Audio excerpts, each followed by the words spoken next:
Welcome to EdUp Smart Space, the future of campus technology, the podcast that explores the emerging trends at the intersection of education, technology, and the built environment. Hello, I'm Craig Park, your host.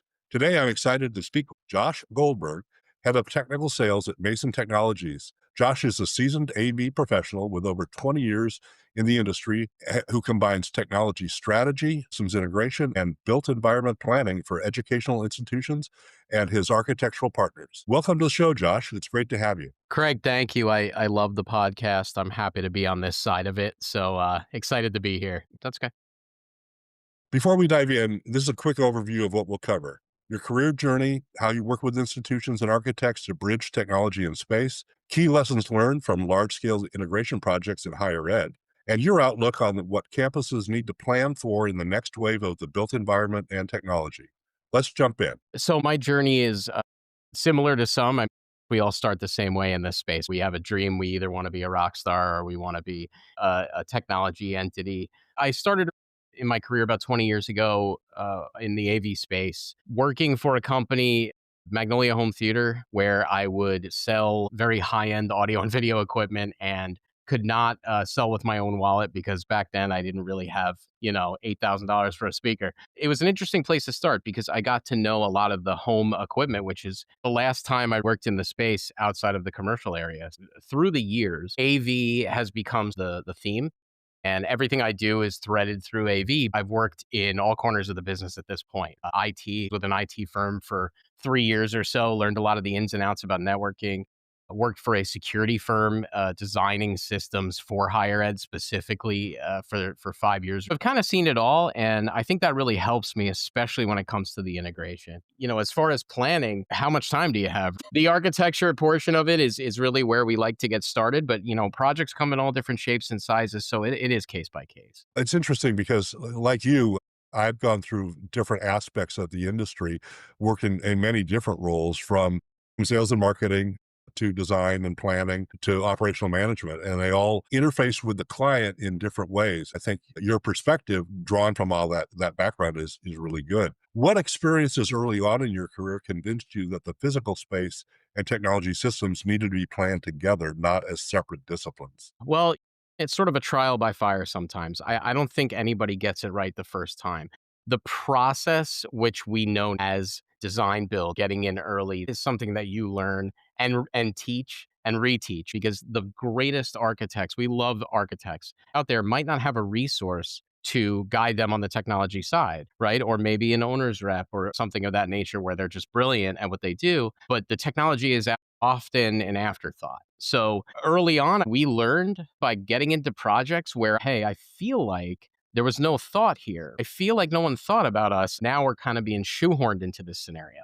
So we lived it and I've been through it, and I certainly didn't come up with the idea, but in the early stages of design build in my career, it was almost like a light bulb went off. I mean, we're here early. We can shout out loud. We're not trying to take over all of your space. We're trying to play nicely in the sandbox. And that's a important point. Was the subject of the conversation with a group of AV managers on campuses, really emphasizing the importance of them getting early involved with their facilities people so that when they hire architects and consultants and integrators like your firm are engaged as early as possible in the process, as opposed to the plug-in, can't we just hang it on the wall? It's just a speaker or it's just a screen. I've heard that too many times in my career and miss the opportunity to really inform the space with good design ideas. That idea of planning for the whole environment, the space, the systems, the users, is really how we should be doing our work. How do you put that into your practice? First and foremost, it's never perfect. We're never getting in day one where everybody meets and shakes hands and introduces their firm. Sometimes we have the privilege of being there early enough. When we're engaged with an educational facility, we want to know a few things. And those things are, where are we at now? First, let's put a line in the sand. How far have we gotten? Where are we at? Are we in the design phase, the schematic phase? Are we like late to the party and we're going to have to try to, set expectations, which is the next step? And who's involved, right? Who are the players? Do we have a GC already? Do we have lighting? Do we have anybody on the tech side, on the end user side, right? Do we have anyone on the campus that's already done a lot of back end work for systems or preferred manufacturers. So we gather intel first. And once we have that, we create a plan and level set expectations. Usually, what that looks like is the delivery of good news. It's not we're here now and we're going to have to talk to you about your IT closets because they're not big enough. Usually it's let's make a plan to get you back some of that real estate. Maybe we don't need this big, fantastic, gigantic 15-foot by 15-foot room when your teachers are looking to have bigger classrooms or bigger offices or lounges. So it's hearing the dream, getting the pulse of where the project is, and trudging forward and keeping everybody informed as we make decisions. That's great. I know that those kinds of conversations that we have, and I'm fortunate that in our practice at Clark and Anderson, we are the architects. Doesn't preclude the occasion when one of the team will call me up and say, "Hey, we're doing construction drawing release next week. Can you do the AV for us?" Right. I say, "You should have called us at programming," but we never say no. Um, but I like that word level set because it is important to understand the client's current perception of technology and whether they have an appetite or vision for something more. I'm working with a client right now, a university here in South Carolina, that is doing conventional didactic and active learning classrooms, but are really interested in AR, VR. And they want to build a test bed space to engage AR, VR solutions in the education of sciences of simulation learning using new technology that they've never touched before. So that's really exciting to get those opportunities to open the client's eyes for what potential. But what's funny about that is we don't look at these as one-offs. Our firm in particular, but in our industry specifically, you don't really want transactional business. It's not like, let me get you what you need and then goodbye. It's a long-term relationship. That's how we weave the fabric of our clients. If you're interested in AR, VR, and your budget isn't there now, or we don't have the time to thread that into, we have to treat this existing design and this existing budget and project as something that could scale to that next step. If we're talking about project A and there's an appetite for something more, we might want to phase this out. If your school or your campus has a budget of X and next year you're going to have the same, if not more budget, let's maximize that instead of trying to blow that out of the water now and, get boots on the ground and really prepare you for what's next. What are the typical questions that you ask when you're working with the educational facilities? How do you talk to those users because they're often not technology savvy. They're used to having a screen or projector Right. that drops in front of the whiteboard. How do you start that engagement to open their eyes to potential? You start in the same way regardless of the client. What is the dream? Explain to me what you're after. And specific to education, you'd want to lean more into what your experience has been up till this point. If you're speaking to a group of technologists or professors or anybody that will interact with this stuff in some way, technological or not, you're going to want to say, what do you not like about your setup now? What do you wish it could do? Right? Magic wand, snap your fingers. What would be the dream scenario? And that's when you get the real insight because you'll have some folks say, well, all I really want is to be able to have a device to click to the next slide. And you know what? $14 later, your dream has come true. So it's something as silly as that might be the key to getting these things to be used more. The complaint or the feedback that we tend to hear when we ask that question is this thing doesn't work or it's so hard to use. We know that no one's going to use it. If it's expensive and fancy and looks great and it's hard to use, it's a waste of time and money, in my opinion. Don't disagree at all. It's one of the challenges. I'm going off script here today. I was crossed paths with many integrators, not Mason Technologies. I think you guys are great, who tend to lead with product because there's a spiff on that in right now from that manufacturer. For those of you who don't know, a spiff is a bonus if you sell 10 of something, and it might be a dollar bonus or it might be a trip to Hawaii. I've seen both of those influence the recommendations for products. Right. But when we look for integrator partners and we take that approach of engaging, as we talked about earlier, with the client early in the conversation about what technology is, not after the spaces are planned, but also who is going to integrate this and support it when we're gone, because the architects leave the room when the room is done. Right. It's left to you to make sure that that system is working. So how do you frame that conversation in terms of I'm not here to sell, but I'm here to support. Well, that's a really important distinction, and you're describing what my role is as the technical sales director. My experience allows me to represent the right equipment, but no matter how technical you are, you got to get to the finish line where the end user or whoever's using it is happy and it works with everything they have. So I'm upfront about it. Specification and brands are important. Why they're important is because they have to commingle. If we're building a basic security system for a campus, we don't want to think of that as its own thing. We want to think of that as integrating with the AV and integrating with the IT. And yes, brand and specification matter, just like the hardware matters.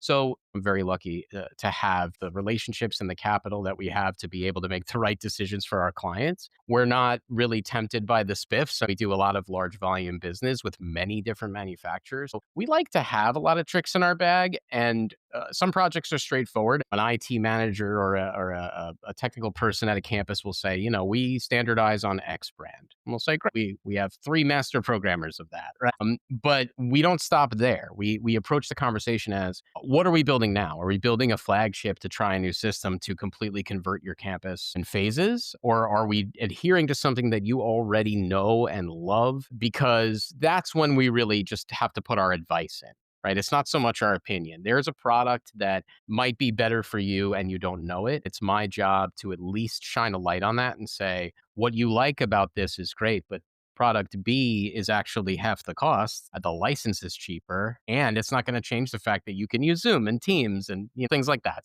That's refreshing. I'm really pleased to hear you say that because that's why I advocate for having folks like you in the room. Because when we collaborate through that process, what we understand the infrastructure requirements are and the functional requirements are, you can speak more closely to the performance requirements or the capabilities of different components. We can have those comparisons. Been an advocate in recent years of doing what I'll call qualifications-based selection, not price-based selection. The architects on public sector work, and most of our higher education work is in the public sector, are selected that way. I won't go into the detail of why that happened, but it was a federal case back in the 70s that established this model right. that says architects will submit their capability to do a particular kind of project, and the clients evaluate and pick three or four of them, interview them, and then pick the one they think they can best get along with. A little like speed dating. But, but the AV integrators are often price-based selected. They're based on lowest bid. There's lots of old sayings about what you get when you get the lowest bid. I've been able to get some of our institutional clients that have a qualifications-based or QBS selection process to include the AV integration companies in that same model. So we may be through the very beginnings of programming and schematic design, but then we put out an RFQ, our request for qualifications, and select an integrator to work with us on that project from then to the end.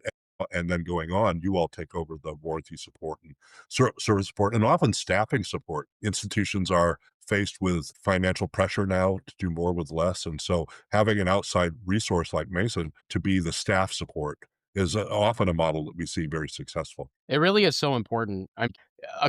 Cost matters, right? Your budget matters. That's a very important. I like to also shine a light on that because if I don't want to spin my wheels and build a dream for you for $200,000 in a boardroom if you have $15,000. Right. Now, what can I do for you with that $15,000 is the question. And is that all you have this year? And what can we make of it as far as infrastructure planning goes? But it is an important piece. We're not a race to the bottom kind of firm. We try not to be a race to the bottom industry because you will get what you pay for in some instances.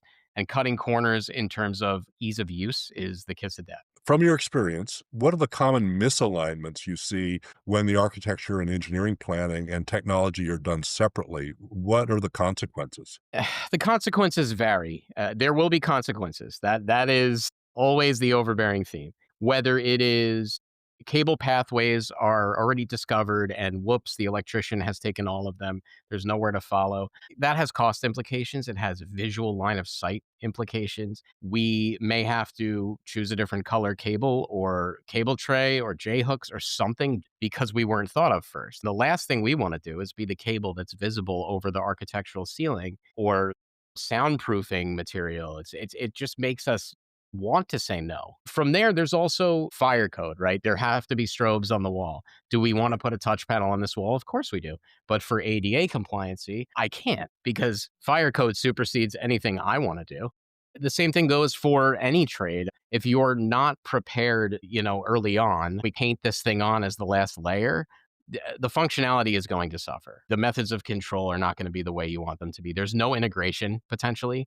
Maybe there's a lighting integration that was like talked about first thing. It's the most important thing to the campus or the project. And now we're going, listen, you already spec'd and bought something that doesn't work with this. We're the people who have to deliver the bad news when we weren't even in the room for the conversation. There you go.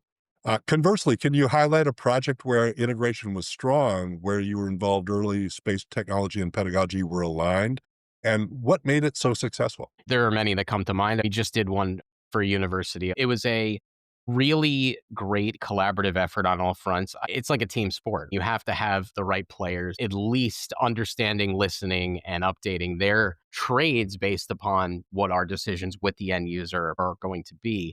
Now, the project that comes to mind was for a multi-purpose space, four-way divisible, a multi-use room, which is AV heavy. Those rooms always have a lot of special considerations. A two-way divisible room is a unicorn. Three-way is tough, and four-way is like, oh, we got to get crafty. So we coordinated all the way down to the mill workers and everything in the ceiling. Everything in the ceiling plan had to be perfect. We used a lot of beamforming mic technology. We don't want to interfere with any of the specialty lighting or adapted listening systems. There's so much that has to happen and so many players that we worked together and made a deadline, which is another story you don't hear often, right? Where we made the deadline for design and soon to be installation.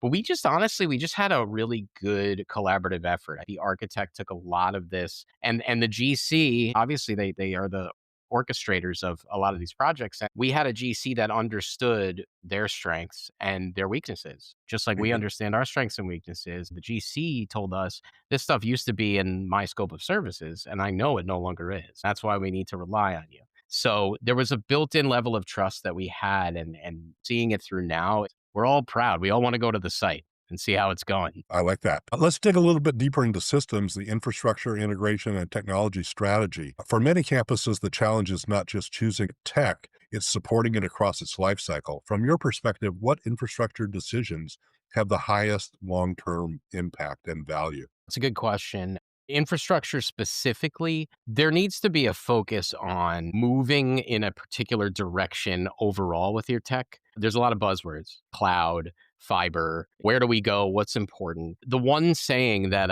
I got from a old mentor of mine, he always said there's a lot of wire and wireless. If there is technology that you are looking to do, or if I'm looking into my crystal ball, you're going to need some sort of wired infrastructure. So that's really important to focus on. The other thing is working within the practices of the space. If there is a particular compliance for getting into a hybrid or cloud system, if there's an IT rule that maybe nobody really knows why it's there, but we're just not allowed to have X, Y, and Z, we've got to kind of peel the layers of the onion there and find out why, because we may end up putting too many eggs in one basket. And then when it comes time to this, to have like a really robust system for AV or other, we might be too far gone. It's more about making sure that the back end and the data and network and staff and processes around that are aligned before we just start running Cat 6A. You know what I mean? Absolutely. How do you balance the need for now, the immediate requirements with planning for the next 10 years? One of the things that I remind our clients is that while most architectural projects of the scale we see on university campuses tend to be 30 to 36 months from the time we first meet about it to the time the doors open. And those of us who are in technology know that we might see a sea change during that 3 years. We might see two. So, how do you plan for the next 10 years in a world where technology evolves so rapidly? You've gotta know your customer, right? You've gotta know what their goals are as an organization or as a university or as a campus. Their cultural values, what they see as generally the direction they're looking to go policy-wise. You've really gotta tap into that because I know 10 years from now, some companies won't exist, right? We're trying to get ourselves deeply enveloped with folks that we know are trustworthy and will stand the test of time. But if I knew what exactly was next, I would probably be taking this call from my yacht. Yeah. But it's good to make sure that you understand those things, because if you understand the scope of now and you understand the general feeling of culture and progress and tech moving forward, then you really can't fail. If you only know the brands that this person or university uses and where their cable goes and how they label their cables, those are things you need to know, but that just makes you another integrator, Right. not a partner. Exactly. When you work with the architects and the engineers on these projects, how do you ensure they understand the technology side and its implications on design and decisions? Sort of, it depends on what their appetite is. We encourage everybody to sit on product demos. If the system's like a control processing system that's going to be the mainframe of control for a space, sit in on those demos. We do lunch and learns. We do courses for architecture firms and other consulting trades to make sure that we're sort of the Pied Pipers of what you should be thinking about, because we started this conversation, Craig, by saying we're not always there early. Right. If we have a little bit of that flavor embedded in all of our architect friends and GCs and partners, they're going to say, wait a minute, we should probably talk about technology quickly. It We want to it is an show them what they want to educational see. process, right? I find that a lot of people really enjoy it because it makes them smarter and more agile when talking to a client. And then we thank them because we're not an afterthought. There you go. Then there's the integration side, ensuring that systems can work together, AV, IT, security, building automation, lighting, environmental controls, all are now connected in the smart building. What are the critical integration points along that planning path and integration path that you see? Well, there's the challenge. A firm like ours, we are what we would say, masters of the scope, regardless of the trade. So some integrators are brilliant at AV, some are great at security, some are just cabling warehouses that could do this with their eyes closed. We happen to be, in my opinion, and the opinion of many of my colleagues, all of those things. So for us, it's easy. We have the right team at the onset of a project, and we know the dance. However, we're not the only players in the room. So security has its own can of worms to open with IT restrictions that we have to talk through with the client. AV could be seismic load issues with a video wall in the entrance of a campus or weatherproofing or any other trade has to be involved. But in terms of integrating the technology as a whole, the vision has to be first, much like everything else. Then we really dig deep with our manufacturers to prove that this will work. We're not taking a chance, because taking a chance is one thing. If the client says, take a chance, it might not work. We're okay with that. We have this crazy dream, right? We'll dream with you. But we need guaranteed results because we want a client relationship that is long, but we don't want to be back fixing things all the time. We'd rather be upgrading.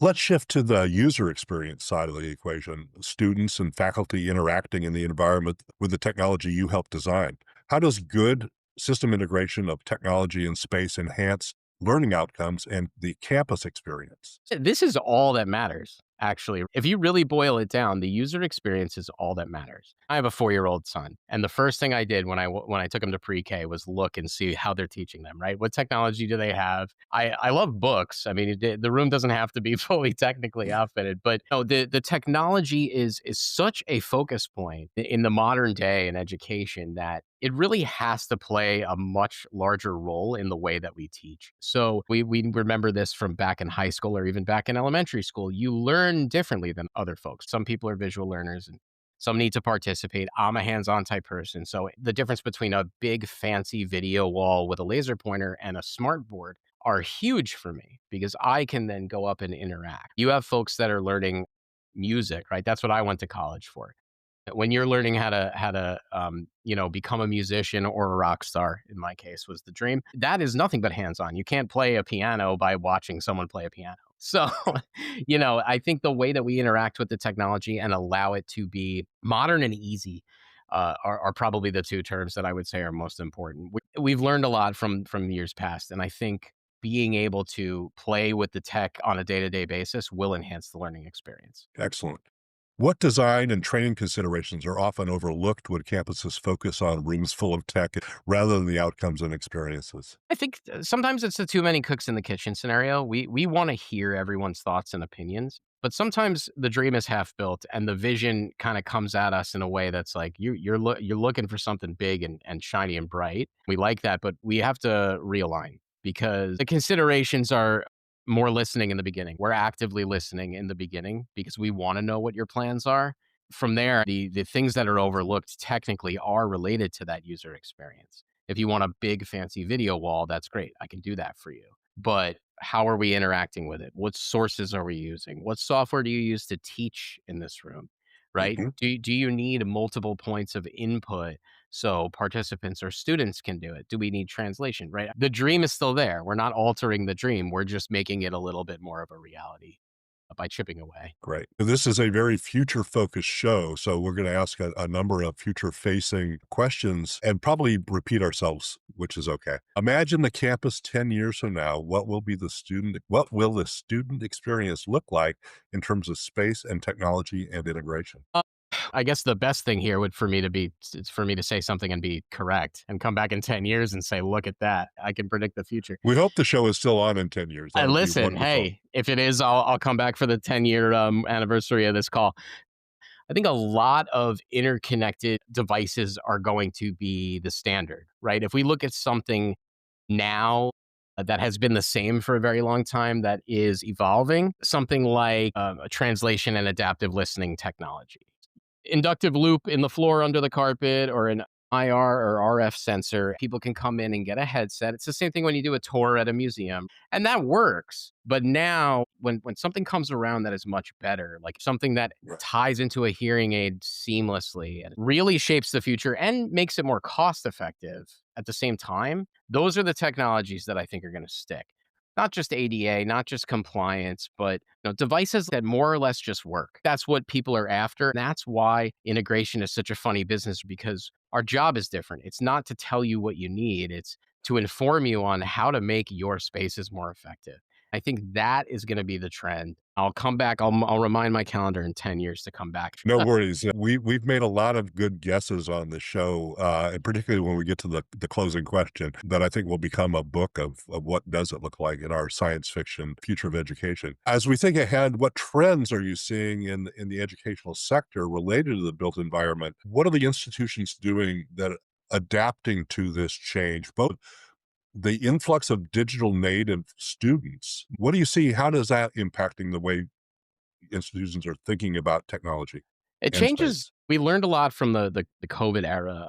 We learned a lot about hybrid learning. I think in the same way that people tend to learn differently and use technology differently in the way they learn, that kind of gets turned on its ears a little bit when you are remote. So similar to returning to a campus after learning remotely for a year or two, you have to return to a space that is inspiring, that's better for you, better than what you've got. It's the same thing with the office. We all built a home office. I know I did, and it became great. And thankfully, I have a very inspiring workplace to return to. So, in terms of remote or hybrid, that has to be studied. There has to be a general understanding of what works and what doesn't work. I think we've gone so far with connectivity. It's brilliant. The things that we're able to do in the palm of our hand to be able to connect to a professor in Asia from New York City in a millisecond. However, what are the pitfalls of that and what are the benefits of that and how can we bring that over into the physical space? So maybe it looks something like a sci-fi movie where everybody has a screen and they're sitting at a desk in a classroom,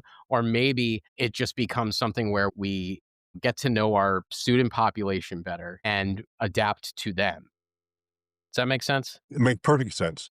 If you were advising a new campus capital project team today, what are your 3 top pieces of advice? Three top pieces of advice is a tough one. I think first, we've got to get the right people in the room. Get everybody that matters that's going to have something to do with these systems. I don't necessarily need just the tech folks, right? I need everybody that's going to touch these things. Two, give us your vision first. Before we explain to you what we think, give us your good, bad, and ugly and dreams and what your wishes are and what your budget is, but lay your cards on the table. Tell us where you're at so we can be a partner. And three would be use us as a technology backboard for questions. It's not just, hey, we're here, we're pros.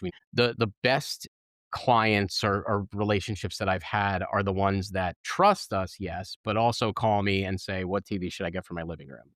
Think of us as a resource of knowledge for that space, just trying to build your dream in reality. That's perfect. And in fact, I had that question asked this week. I won't give you my recommendation other than 4K OLED. They're on sale at Costco right now. Josh, before we wrap up, the signature question of the show, the closing, has always been what comes after, what comes next. In the context of technology planning in the built environment for higher ed, and particularly in the context of AI, which we have not touched on in this episode, what do you see coming? How will it impact the way we plan, design, and how institutions will experience technology in the future? So AI in particular is a great one. And, you could probably do a month of episodes on AI, if not more. Using AI, you probably could just have them automatically done. No, it's AI is funny as it relates to productivity and business and schools. There's good and bad. I see it as two sides of the same coin. There's inward facing AI strategies that a campus can use or that even a company like ours can use to optimize our operations, to be able to search like a Wikipedia article within every single client we have. We're implementing these things and they're really fascinating and brilliant. Obviously, we put our eggs in the basket of the ones we trust. And then there's the outwardly facing AI in terms of generating buzz for a particular school or generating buzz for a program or really optimizing your people and keeping them safe. So when we say it's a double-edged sword, it's not good and bad necessarily. It's more of how do we harness this to do what it's really meant to do versus how do we use it to make fun pictures and use it as a fun tool? I think there's a delicate balance where it will evolve to a point of being an extremely useful, how did we live without it kind of thing, just like cell phones. Just like any portable technology, I'm excited and lucky and happy to be at the beginnings of that, the modern world commercial space. That's great. Good answer. And thank you, Josh Goldberg of Mason Technologies, New York City. This has been a deeply insightful conversation. Your experience bridging technology, architecture, and higher education gives us a lot to consider as we plan for the future. Thank you so much, Craig. I appreciate it. For our listeners, if you enjoyed this conversation, please subscribe, review, and share this episode of the EdUp Smart Space podcast with your friends and colleagues wherever you get your podcasts. If you or someone you know would make a great guest on the show, please connect with me on LinkedIn or email me at edupsmartspace@gmail.com. And thanks to the team at the EdUp Experience for your support. To learn more about the other education-focused podcasts in our ecosystem, visit edupexperience.com. Until next time, I'm Craig Park, reminding you that the most innovative spaces start with well-qualified and inspiring integrators. Let's keep building smart space together.